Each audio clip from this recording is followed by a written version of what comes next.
An American citizen who is wanted on drug and murder conspiracy charges was extradited from Juarez to the U.S. Prison is supposed to be punishment.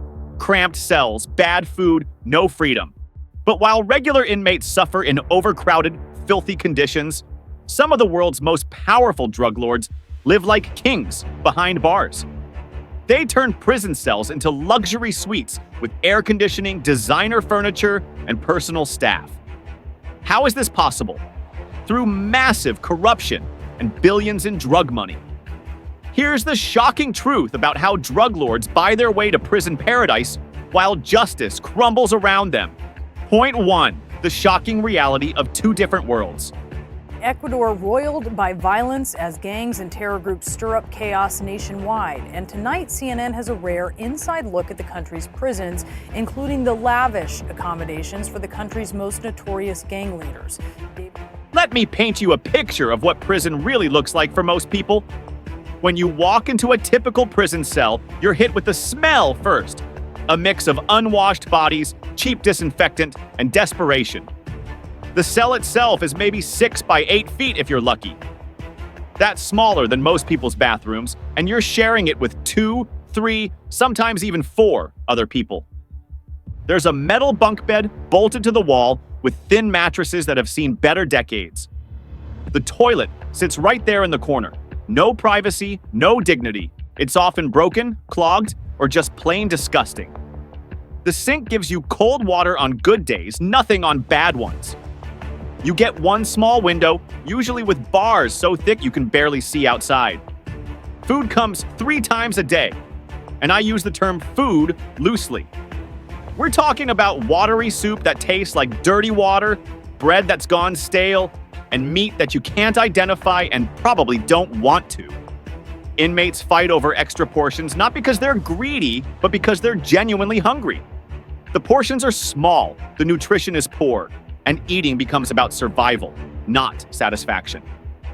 But here's where it gets really crazy. In these same buildings, sometimes just floors apart, drug lords live completely different lives. While regular inmates are packed like animals into overcrowded cells, these criminals enjoy air conditioning, flat-screen TVs, and space to move around. Some have conference rooms where they hold business meetings. Others have private libraries stocked with whatever books they want. It's like 2 separate planets existing in the same building. One for people who can't afford justice, and another for criminals rich enough to buy it. The contrast isn't just unfair, it's obscene. Point 2. Drug lord prison palaces around the world. Order within their own prisons. It's part of Ecuador's effort to neutralize terror groups and weed out gangs, which have unleashed chaos nationwide, from a live TV studio armed takeover to random shootings in the streets. This most recent surge in violence. Let's start with the most famous example, Joaquin El Chapo Guzman in Mexico. This guy didn't just bend prison rules, he completely rewrote them. While regular Mexican inmates were crammed into cells so overcrowded that some had to sleep standing up, El Chapo was living like the king of his concrete castle. He had his own crew of inmates who worked as his personal staff. Guards jumped when he snapped his fingers. Expensive food, alcohol, and drugs flowed into his cell regularly. He held meetings with his criminal organization, giving orders that affected drug trafficking across multiple countries. Prison wasn't punishment for El Chapo. It was just a different office location. The man escaped from maximum security prisons not once, but twice. The first escape was almost insulting in its simplicity. He allegedly walked right out the front door hidden in a laundry cart. Guards who were supposed to be watching him somehow didn't notice a cart leaving that was heavier going out than coming in. His setup included central air conditioning, keeping him comfortable 24/7, a flat-screen TV bigger than what most people have in their living rooms, and furniture that looked like it came from an expensive office showroom. He had his own private library where he could read whatever he wanted, whenever he wanted. And get this, he had a conference room where he could hold business meetings with visitors. Yes, business meetings. In prison. In Ecuador, the leaders of Los Choneros gang, Jorge Luis Zambrano, known as Rasquiña, and Adolfo Macias, called Fito, took things even further. They didn't just live comfortably, they ruled entire sections of their prisons like personal kingdoms. Videos that leaked from inside their facilities show something that looks nothing like what prisons should be. Fito's cell looked like a luxury hotel suite. He had mini fridges stocked with expensive imported food and drinks that cost more than most prison guards made in a month. His bed wasn't some thin prison mattress on a metal frame. It was a high-end bed with premium sheets, multiple pillows, and blankets that probably cost more than most people's rent. During raids, investigators found millions of dollars in cash just lying around like it was pocket change. High-end electronics, designer clothes, illegal drugs, weapons, basically everything that's supposed to be impossible to get in prison. While this was happening just floors away, regular inmates were packed 200 people into cells designed for 50, sleeping on concrete floors because there weren't enough beds and fighting over scraps of food. Point 3, how unlimited money buys prison paradise. Jose Adolfo Macias, known as Fito. On January 7th, officials reported that while serving a 34-year sentence for... You're probably wondering how any of this is possible. How can someone live like a king while supposedly being punished for their crimes? The answer is both simple and terrifying: unlimited money plus systematic corruption. Drug lords don't just have a lot of money, they have more money than most people can even comprehend. We're talking about billions of dollars from drug trafficking operations that span multiple countries. When you're making that kind of money, spending a few million to make prison comfortable isn't just possible, it's pocket change.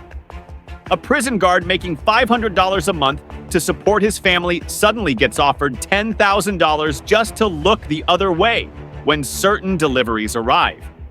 That's almost 2 years' salary for doing nothing. For someone struggling to put food on the table, it's an offer that's almost impossible to refuse. A prison warden making $2,000 a month gets offered $100,000 to allow some special arrangements for certain inmates. That's over 4 years of salary. Even if he knows it's wrong, when he's got kids to send to school and bills to pay, the temptation is enormous. And here's the really sick part. The money these criminals use to buy their comfort comes from destroying other people's lives. Every dollar they spend on luxury furniture or gourmet food is money they made selling drugs that ruined families, corrupted children, and turned neighborhoods into war zones. Point 4. Why this destroys everything justice stands for. He had more power outlets than a Marriott hotel room, Ecuador's president Daniel Noboa said late last year. So why escape? When drug lords can live comfortably in prison while continuing to run their criminal empires, the entire concept of justice becomes a joke. Prison stops being punishment and becomes just another place to do business. The effects of this go far beyond just being unfair. It destroys the foundation of law and order in society. Let's start with what this does to regular inmates. Imagine you're serving time for stealing a car because you needed money to feed your family. You're living in a cell with 3 other people, eating garbage food, and being treated like an animal. Then you see a drug lord who's destroyed thousands of lives living better in prison than you ever did as a free man. And what message does that send? It tells you that crime doesn't just pay, it pays really, really well.